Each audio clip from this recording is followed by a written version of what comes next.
two, one.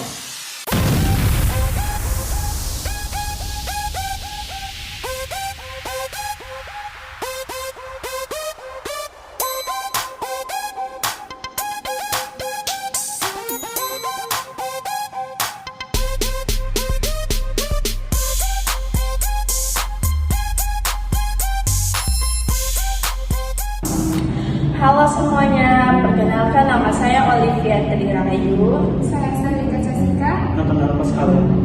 Di sini kami akan menyampaikan materi mengenai tata cara melaporkan surat pemberitahuan pelaporan tahunan atau SPT pajak orang pribadi secara online. Kami akan membahas penggunaan sistem perpajakan terbaru di Indonesia, yaitu Cortex DGP.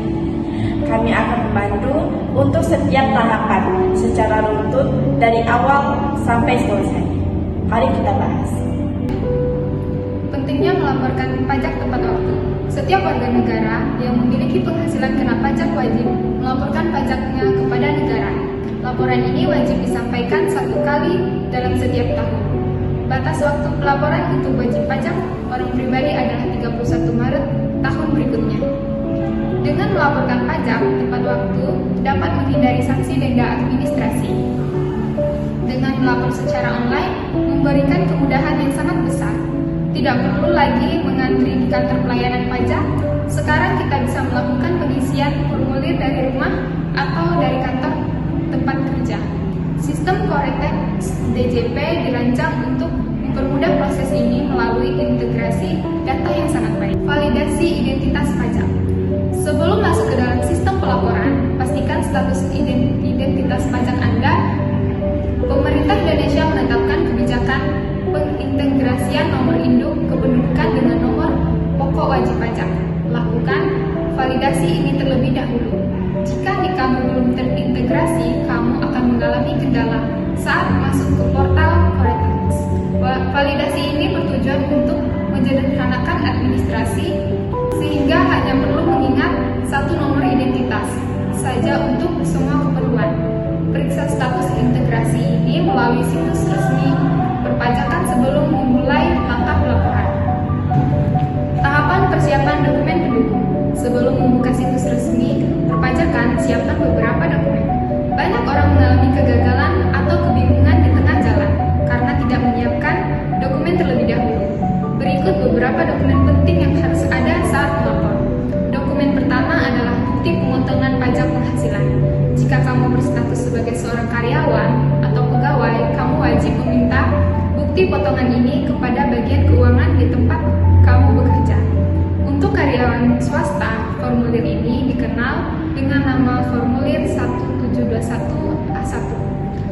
Untuk pegawai negeri sipil, anggota TNI atau anggota Polri, formulir ini bernama formulir 1721A2. Dokumen ini memuat informasi total dan total pajak yang telah dipotong oleh perusahaan. Dokumen kedua adalah daftar rincian harta. Kalian harus membuat daftar seluruh aset yang dikuasai sampai 31 Desember pada tahun pajak yang bersangkutan. Kalian harus mencatat nilai perolehan saat membeli harta tersebut, bukan harga pasar saat ini. Contoh aset yang harus kalian laporkan adalah uang tunai, saldo tabungan di bank, saldo giro, saldo deposito, kepemilikan saham, investasi reksadana, piutang, sepeda motor, mobil, tanah, rumah, apartemen, dan perhiasan emas. Dokumen ketiga adalah daftar rincian hutang pajak. Kalian harus mencatat semua kewajiban keuangan atau pinjaman yang masih berjalan sampai akhir tahun pajak. Kalian mencatat sisa pokok utang pada 31 Desember. Contoh kewajiban ini adalah sisa uang kredit pemilikan rumah, sisa utang kredit kendaraan bermotor, utang kartu kredit, atau pinjaman tunai dari lembaga keuangan resmi. Dokumen keempat adalah data kartu keluarga. Kalian membutuhkan data ini untuk mengisi bagian tanggungan keluarga. Kalian harus menyiapkan nomor kartu keluarga, nama lengkap anggota keluarga, nomor induk kependudukan dari masing-masing anggota keluarga, tanggal lahir mereka, dan status hubungan keluarga. Dokumen kelima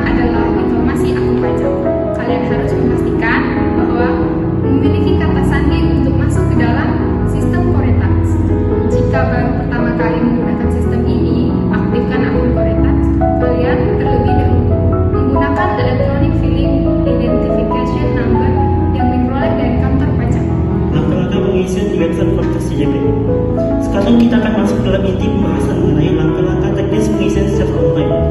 Silakan kalian dengarkan dengan seksama urutan langkah ini. Langkah pertama, buka peran Anda dan klik www.cortex.djp.go.id. Pastikan kalian tidak menggunakan jaringan internet publik yang tidak aman saat membuka website ini, karena data pajak kalian bersifat rahasia. Langkah kedua, masuk dalam sistem menggunakan akun interaktif, masukkan nomor identitas pajak pada kolom pengguna pengguna. Selanjutnya, masukkan kata sandi akun secara tepat. Jangan sampai kalian salah memasukkan kata sandi sebanyak 3 kali, karena akun kalian bisa dikunci otomatis demi keamanan. Kalian juga wajib mengetik kode keamanan yang tertera di layar. Setelah semua kode terisi, klik tombol masuk.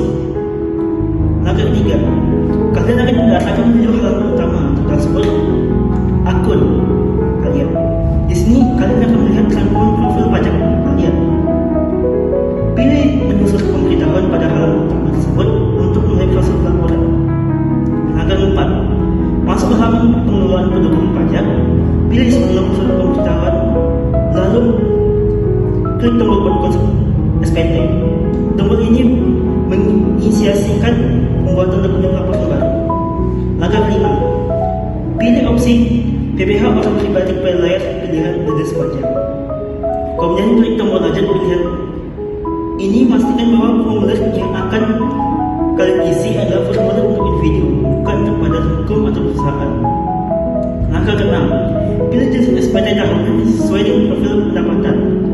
Kemudian masukkan periode awal dan periode akhir tahun serta tahun pajak yang dilaporkan.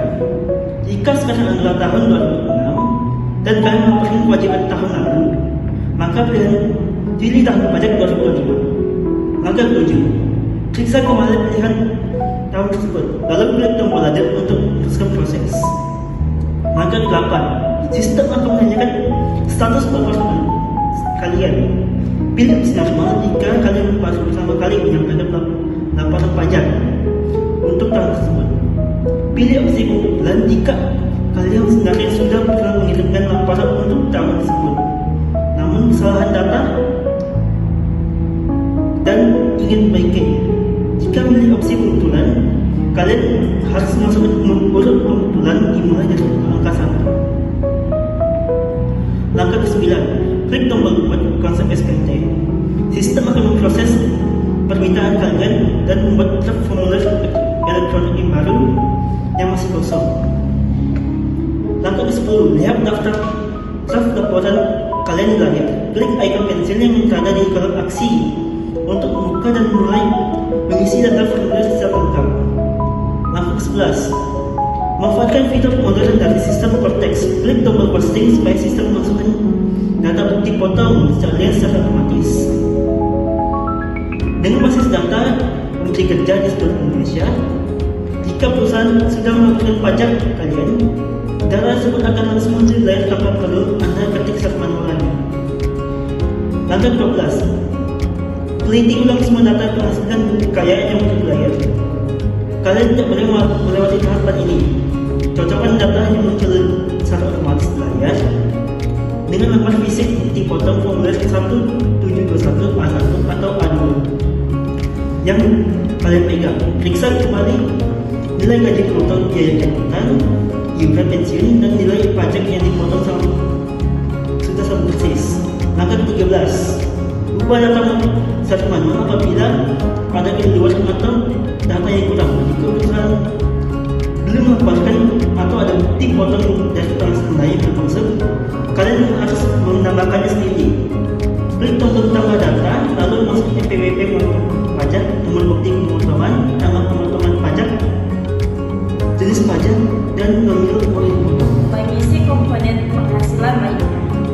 Pajak penghasilan tidak hanya berasal dari gaji pekerjaan utama Anda. Anda harus melaporkan seluruh sumber pendapatan Anda dalam setahun. Sistem Cortex memisahkan kategori penghasilan menjadi beberapa bagian. Bagian pertama adalah penghasilan neto dalam negeri lainnya.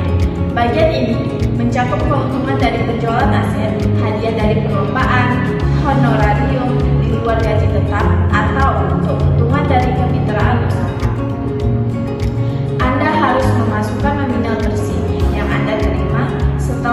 mengurangi biaya-biaya yang diperbolehkan oleh undang-undang. Bagian kedua adalah penghasilan yang dikenakan PPh final. Contohnya, dari pendapatan ini adalah bunga tabungan bank, hadiah undian, sewa tanah atau bangunan, dan keuntungan penjualan saham di bursa efek. Pajak untuk kategori ini sudah dipotong habis di awal, namun Anda tetap wajib melaporkannya bagian dari transparansi data keuangan Anda. Bagian ketiga adalah penghasilan yang bukan objek pajak. Pendapatan ini tidak dikenakan pajak sama sekali, tetapi Anda tetap wajib menuliskannya di dalam formulir. Contoh penghasilan bukan objek pajak adalah warisan, sumbangan keagamaan yang sah, beasiswa pendidikan, dan klaim asuransi kesehatan atau jiwa yang Anda terima. Mengisi bagian harta, utang, dan anggota keluarga. Setelah urusan data penghasilan selesai, Anda melanjutkan pengisian ke bagian berikutnya. Bagian ini mengurusi kepemilikan aset dan kewajiban keuangan Anda. Anda mengisi kolom daftar harta dengan cepat. Untuk setiap harta yang Anda tambahkan, Anda memilih kode harta yang sesuai dari daftar pilihan yang tersedia. Anda menuliskan deskripsi nama harta secara jelas. Anda memasukkan tahun Anda membeli harta tersebut, bukan taksiran harga saat ini. Jika harga tersebut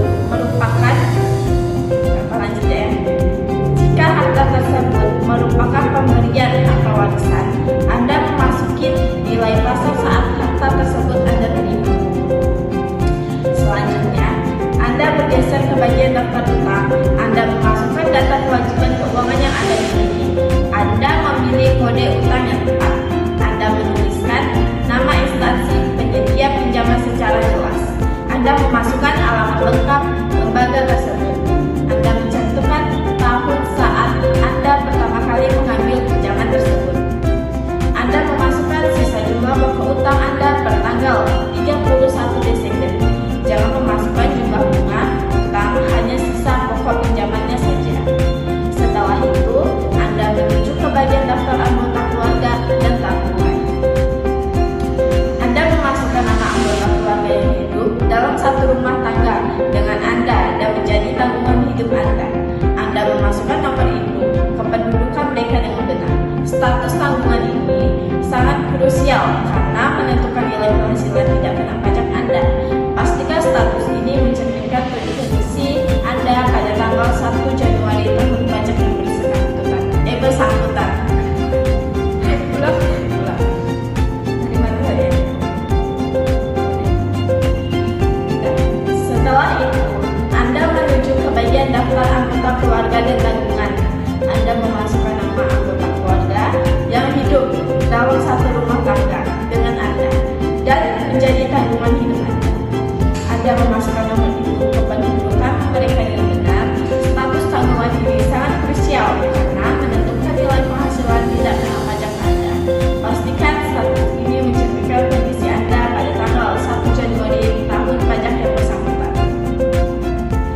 Memahami status hasil perhitungan pajak. Setelah semua data dari lembaga kerja terisi, sistem Kontek DGP akan melakukan kalkulasi otomatis pada bagian akhir formulir. Memahami status hasil perhitungan pajak. Setelah semua data dari lembaga kerja terisi, sistem Kontek DGP akan melakukan kalkulasi otomatis pada bagian akhir formulir. Anda akan melihat ringkasan perhitungan yang memunculkan salah satu dari 3 status berikut ini. Status pertama adalah nihil. Status ini menunjukkan bahwa jumlah pajak yang terutang menurut perhitungan sistem sama dengan jumlah pajak yang telah dipotong oleh pihak lain atau perusahaan tempat Anda bekerja. Kebanyakan karyawan dengan satu sumber penghasilan akan mendapatkan status nihil ini. Jika status laporan Anda nihil, Anda bisa langsung lanjutkan ke proses pengiriman. Status kedua adalah kurang bayar. Status ini muncul jika nilai pajak terhitung Anda ternyata lebih besar daripada jumlah pajak yang sudah dipotong sepanjang tahun. Hal ini biasanya terjadi jika Anda bekerja di beberapa perusahaan dalam setahun atau memiliki usaha sampingan. Jika status kurang bayar, Anda tidak bisa langsung mengirimkan laporan ini. Anda harus membuat kode billing pembayaran pajak terlebih dahulu melalui sistem. Anda melakukan pembayaran sejumlah nilai kurang bayar tersebut melalui bank atau saluran pembayaran resmi. Setelah melakukan pembayaran, Anda akan menerima nomor transaksi penerimaan negara. Anda memasukkan nomor tersebut ke dalam formulir Cortex sebagai bukti pembayaran sebelum Anda bisa melanjutkan pengiriman laporan. Status ketiga adalah lebih bayar. Status ini terjadi jika jumlah pajak yang telah dipotong oleh perusahaan ternyata lebih besar daripada total pajak terutang Anda yang sebenarnya. Jika laporan Anda berstatus lebih bayar, Anda memiliki hak untuk meminta kembali uang kelebihan tersebut. Namun, Anda harus memahami bahwa status lebih bayar pajak akan memicu proses pemeriksaan atau penelitian oleh kantor pelayanan pajak setempat untuk menguji kebenaran laporan Anda. Anda harus menyiapkan semua dokumen pendukung secara sangat lengkap karena petugas pajak akan memeriksa laporan Anda secara mendalam. Finalisasi dan pengiriman dokumen pajak. Sekarang kita sampai pada tahap akhir dari seluruh rangkaian pelaporan pajak online ini.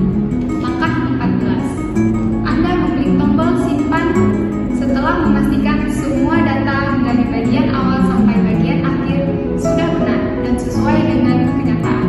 Menekan tombol simpan ini akan mengamankan data Anda di dalam database server perpajakan nasional. Data Anda tidak akan hilang meskipun koneksi internet Anda terputus setelah tindakan ini.